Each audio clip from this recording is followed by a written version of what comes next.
আসসালামু আলাইকুম সম্মানিত ভাই এবং বোনেরা, আপনারা জানেন একটা প্রবাদ আছে আমাদের, বাঘে মহিষে এক ঘাটে পানি খাওয়া।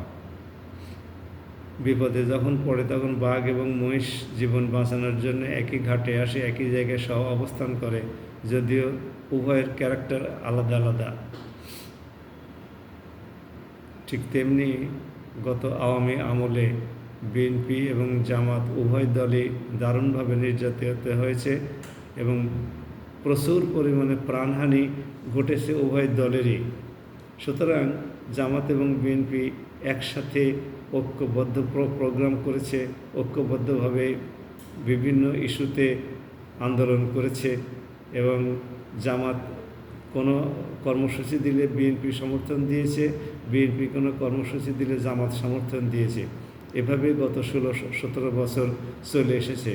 হঠাৎ করে এখন যে আওয়ামীর অত্যাচারে জামাত এবং বিএনপি অতিষ্ঠ ছিল, সেই আওয়ামী সরকারের পতনের পরে বিএনপি এবং জামাতের মধ্যে দ্বন্দ্ব কেন যেন দিন দিন মাথাচাড়া দিয়ে উঠছে এবং নিত্য নতুন ডাইমেনশন পাচ্ছে।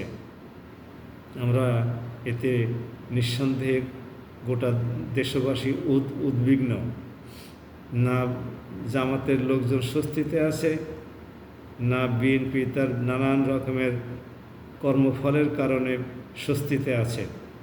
তারাও টেনশনে আছে। এই জন্যে অধিকাংশ জনসভাগুলোতে বিএনপির উচ্চপদস্থ নেতৃবৃন্দের তরফ থেকে লাগাম ছাড়া কতগুলো বক্তব্য ছোঁড়া হচ্ছে। কোনো কোনো সময় বলা হচ্ছে যে ধানের শীষের বিজয় মানে বিএনপি নৌকার বিজয়। কেউ কেউ বলছেন যে ধানের শীষ বিজিত হলে বিএনপি ক্ষমতায় এলে আওয়ামী লীগের সকল মামলা তুলে নেওয়া হবে, ইত্যাদি ইত্যাদি। পাকিস্তানি দল জামাতকে প্রতিহত করা হবে, সাম্প্রদায়িক দল জামাতকে প্রতিহত করা হবে, নানান রকমের উস্কানিমূলক কথাবার্তা বলা হচ্ছে। যখন আওয়ামী লীগের অত্যাচার চলছিল তখন বামপন্থী ডানপন্থী সবাই এক ঘাটে পানি খেয়েছে। আজকে সেই ফ্যাসিস্ট সরকারের পতনের পরে তারা আলাদা আলাদা ঘাটে পানি খাওয়া শুরু করেছে। এটা জাতির জন্য কতটুকু কল্যাণকর হবে আমাদের চাইতে নিশ্চয়ই তারা দূরদৃষ্টি সম্পন্ন হওয়ার কারণে বেশি ভাববেন। আমরা চাই না উভয় পক্ষের মধ্যে নির্ঘাত কোনো সংঘাত বাধুক এবং জাতি আবার অর্থনৈতিক দিক থেকে পিছিয়ে যাক। এমনি আমাদের অনেক ক্ষতি হয়েছে দেশের। আমাদের এত বড় জনসংখ্যা অধ্যুষিত দেশ, ছোট্ট ভূখণ্ড, কাজেই উভয় পক্ষই অত্যন্ত সতর্কতার সাথে তাদের কর্মকাণ্ড পরিচালনা করবে এই প্রত্যাশা করি। আশা করি আপনারা সবাই তাই মনে করেন। আমরা উভয় দলকেই সংযত হয়ে রাজনীতি করার আহ্বান জানাই। অতীতে বিভিন্ন প্রোগ্রামে যেরকম তারা ঐক্যবদ্ধ কর্মসূচি দিয়ে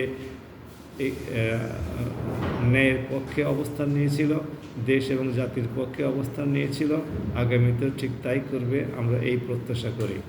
তা না হলে উভয় দলের মধ্যে যদি দ্বন্দ্ব সবসময় লেগেই থাকে তাহলে যে কোনো একটা দল দুর্বল হয়ে যাবে এবং কোন দল দুর্বল হবে সেটা আমরা অনুমান করতে পারলেও এখন কিছু বলতে চাই না।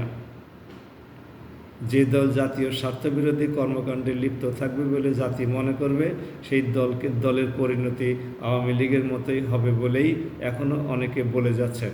আমরা আগ বাড়িয়ে এত কিছু এখনই বলতে চাই না। আমরা বলতে চাই যে তারা সবাই দেশপ্রেমিক এবং দেশের স্বার্থের পক্ষে কাজ করবেন। সবাই ভালো থাকুন। আসসালামু আলাইকুম ওয়া রাহমাতুল্লাহ। বাংলাদেশ জিন্দাবাদ।